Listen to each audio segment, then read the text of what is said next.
DreAllDay.com. Before we start, please like and comment on this video so I can get your feedback. Also, click that subscribe button so you can get all the new content I'm dropping on this channel.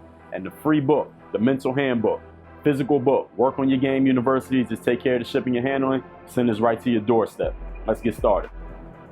What's going on, everybody? Dre Baldwin, DreAllDay.com. We are back, 2017 NBA team by team season previews. Toronto Raptors, second best team in the Eastern Conference last season. Let's take a look at what's going on with the Raptors. We know that they lost Bismack Biyombo. I think he was the only rotation guy that they lost from last season's team that went to the Eastern Conference Finals. Let's see who else is on this team overall. We got DeMarre Carroll, who's a solid role player coming off the bench, and they're paying him $14 million a year. And I think for the type of player that he is, that's pretty much the going rate for a player like DeMarre Carroll these days. You got DeMar DeRozan, who just got a huge deal at $26 million a year. That's great for DeMar DeRozan. Corey Joseph, coming off the bench at the point guard position, another Canadian guy. Well, one Canadian guy, first person I said, Corey Joseph. Kyle Lowry at the point guard position, right in his prime at 30 years old right now. Lucas, I'm not even going to try to pronounce that last name, but he has some potential at that center spot coming off the bench for now. Pat Patterson, solid role player, only 27 years old, so he's going to be around for them. Guy who can play both forward positions, mostly a power forward, but he can stretch the floor at that forward position, was the huge thing. Jacob Poeltl from Utah, I think he's a rookie. Norman Powell, Terrence Ross, athletic wing forward. Seemed like a little quiet last year. Seemed like Terrence Ross was a little bit quiet last year, not playing as much, or maybe not having as much of a role, but maybe I just missed it. Tell me if I missed that. Jared Sullinger now on the Toronto Raptors roster. Jason Thompson, Jonas Valanciunas, only 24 years old, the 7-footer, and Delon Wright. That's pretty much the Toronto Raptors roster. Now I got to put this iPad away somewhere before it overheats on me. So, looking at this Toronto Raptors team, looking at the roster that they had last year, their performance last year, they went to the Eastern Conference Finals, but they ran into a buzzsaw with the Cleveland Cavaliers. They played a great first 4 games in that series. Actually, they played 2 good games in the whole series. The first 2 games, they got their ass kicked. The second 2 games, they played great. And then the last 2 games, they got their ass kicked again. So they played 2 out of 6 good games against the Cleveland Cavaliers. And frankly, ladies and gentlemen, 2 out of 6 good games is not enough if your team considers themselves to be contenders. So what the Raptors did was go in. They already have signed Kyle Lowry to an extension, a long-term deal. So I think his deal will be up in the next couple of years. And then they signed DeMar DeRozan, who became a free agent at the perfect time. So he was able to cash in at $26 million. I think he's making more than twice what Kyle Lowry's making coming into this season, believe it or not, just based on the timing of their deals. They lost Bismack Biyombo, who was a good backup. And I think when Bismack plays the right number of minutes, which is a small number of minutes, he can be a high-impact guy. You don't want to have him in the game for more than about 20, 24 minutes a game. If you have him playing longer than that, then some of his weaknesses will start to get exposed. And I think in that series with Jonas Valanciunas out and Bismack having to be the lone big guy, he had some great moments against the Heat. In the semifinals, he had some great moments. He was blocking everything, dunking on guys, scoring all kinds of points, and he was feeling great. The crowd was behind him. He was feeling the energy. He was playing off of that. Against the Cavs, the same thing. He got that energy going. He was grabbing rebounds, blocking shots, scoring a few points, and people were like, yeah, Bismack Biyombo, this guy's a star. At least he was looking like a star in those moments. But the more he had to play, the more he kind of got, I don't know if the word would even be exposed with me, because he is who he is. I think we can pretty much be clear on what type of player that guy is, but that's the guy that they lost. Jonas Valanciunas he's a load to handle down in the paint. He has a big body, wide frame. He's not going to get pushed out of there. He's not a dominant superstar down there at 7 foot, but he's a guy you do want to have on the court if he's on your roster.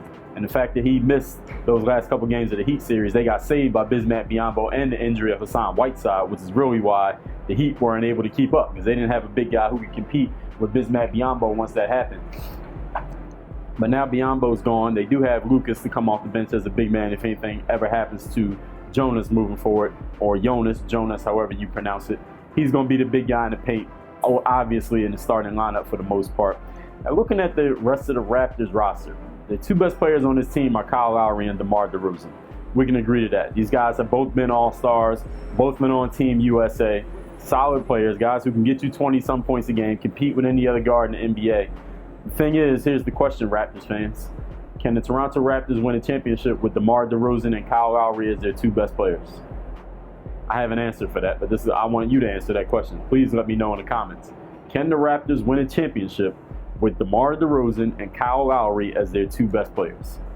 Answer to that question is no, they can't. They're not going to get out of the Eastern Conference with Kyle Lowry and DeMar DeRozan as their two best players simply because LeBron James is in the Eastern Conference. First of all, you need a player who can go up against LeBron James, at least make LeBron James work. I think DeMarre Carroll is somewhat of that player. I'm not saying DeMarre Carroll is a match for LeBron James. I don't even think Kevin Durant's a match for LeBron James. But you need somebody who's going to make him work. First of all, make him work on defense, and also don't let it be too easy for him offensively. And also looking at with Kyle Lowry and DeMar DeRozan being their top two guys, those guys must be super efficient and they must be precise. Like, they got to be surgical with the way that they go to work game after game. Because if they're going to compete and get out of the Eastern Conference, they can't have slippage. Those guys can't slip at all in those games. And Kyle Lowry, let's look at a guy like Kyrie Irving. Those guys, I think, kind of wash out. And I think Kyle Lowry could have a better game than Kyrie here and there. He did in the Eastern Conference Finals. And Kyrie could have a better game than Kyle here and there. But if those two guys wash out, then all you're left with is DeMar DeRozan going against the best player on the other team, which could be a LeBron James, which could be a Derrick Rose, who knows, maybe a Carmelo Anthony. Now what are you going to do? Can DeMar DeRozan go with those guys production for production? Not necessarily points, but what you're doing on defense, grabbing rebounds, getting your teammates involved, galvanizing your team, getting your team to follow you. I just don't see the Raptors getting any further than they got last season with the current roster that they have.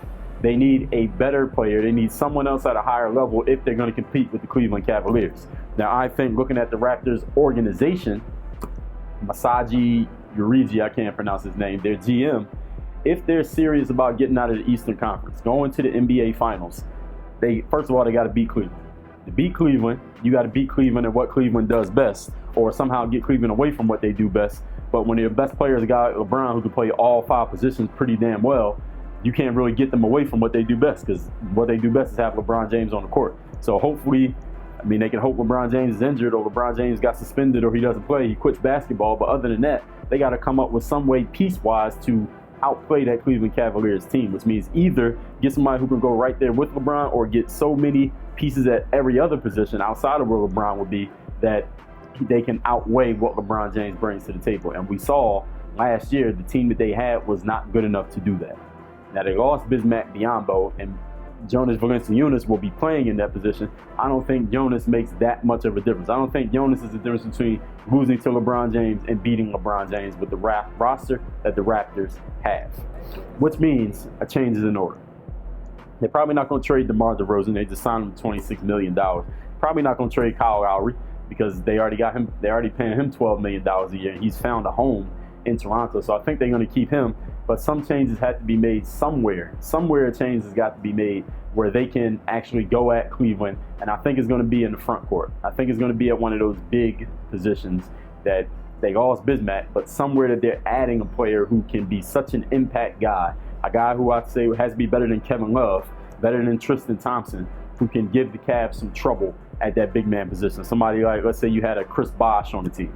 Guy who can hit the three-pointer, who can post up, who can get you 20 points in a game. A guy who's a really dynamic, overall better player than who the Cavs have at those big positions, which gives the Cavs another problem to handle. Now, you still got to have somebody at that three spot. DeMar Carroll, I think he's a good guy to go up against LeBron. He gives a tough battle. He can hit that outside shot. You can't just take a night off going against DeMar because DeMar can hit those three-pointers. He ain't better than LeBron James. He ain't an all-star. He ain't going to get that many points with the two backcourt guys that they have. But something's got to give if the Raptors are going to go any further than they went. I don't think many people thought they were going to go as far as they would last year. So I got to give the Raptors credit for that. I thought the Heat was going to beat them in the second round. And again, when those injuries happened to the two big men, and it came down to who were your backups, the Heat had nobody, and the Raptors had Bismack Biyombo. They won that series because of that, and Bismack extended his good play to the Eastern Conference Finals, but it was a limit to how much you're going to get out of Bismack Biyombo in the long run, and we found that out. Bismack's gone now. Can the Raptors get back to the Eastern Conference Finals? Absolutely. I think the only team in the East that is guaranteed are going to be up there if everybody's healthy is the Cavs. There's no other team I can even guarantee a top 4 seed looking at the Eastern Conference, maybe the Boston Celtics. That's the only team I would say is pretty much guaranteed to be a top 4 seed, even though they haven't even done it yet. But with their additions, as I talked about in the Celtics video, I'm pretty sure that they will. The Raptors could finish anywhere from 2nd place to 5th place in the Eastern Conference this year. I don't think 6th place. As long as they're healthy, they'll finish anywhere from number 2 to number 5 in the Eastern Conference. I believe they will win at least one playoff series. I'm only giving them one win in the playoff series this year. Can they win 2 playoff series? Absolutely they can. Am I guaranteeing that they will? I'm absolutely not guaranteeing that they win 2 playoff series. They definitely can win 1, but I don't know about them winning 2. So that is my prognosis for the Toronto Raptors this year. Again, this team is a good team. They're a solid team. But if you're going to get out of the Eastern Conference, you got to beat that team. You got to beat the defending champion Cleveland Cavaliers. You know who they have. You know what they do. You know who their pieces are. You got to make moves to make your team better to compete with them. The Raptors didn't really do that. They didn't add anybody that's going to put them in a better position to compete with the Cleveland Cavaliers, as far as I'm concerned. Jared Sullinger, I don't think he's a piece that's going to make a difference in them winning or losing. And at the rest of the roster, is there anyone else that got added to this team that I didn't consider, or maybe somebody I did talk about, but I didn't give them enough credit, is going to put them over top of the Cleveland Cavs? I don't see it, Raptors fans. But if I'm wrong, Raptors fans, let me know. Everyone being healthy, this team cannot beat Cleveland in a 7-game series, which means they're going to be treading water if they get back to the ECF and lose. And if they go only to the semis or lose in the first round, then that means they got worse. When they just paid their best player, they're paying their best players almost $40 million combined.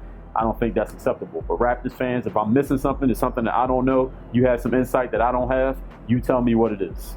Because this is what I see. I think your team's going to be good. They'll be in the playoffs. Maybe the second best team in the East again. But again, it's being the second best team in the East the goal. The goal is to win a title, right? Hey, how are they going to do it with this team? I don't know. Leave your comments, criticisms, praise, questions down here in the comments. Tomorrow we will be back. I think we only got 3. I know we only have 3 more season prediction videos coming. Next will be the Cleveland Cavaliers. Then we got the San Antonio Spurs. Then the Golden State Warriors. But I'm going to actually change that order up just based on what happened in the playoffs last year. So next we're going to go San Antonio Spurs. Then we're going to go, even though I already did OKC, we'll do San Antonio Spurs next. Then we'll do Golden State Warriors. Then we'll do the Cleveland Cavaliers. I'll do the Cavs last. I'll do the Warriors second to last. And we'll put the Spurs at the 3rd spot, even though they didn't even make it to the Western Conference Finals. But since OKC's already done, we'll do it that way. Everybody, I will see you tomorrow, and we'll talk San Antonio Spurs. Work on your game.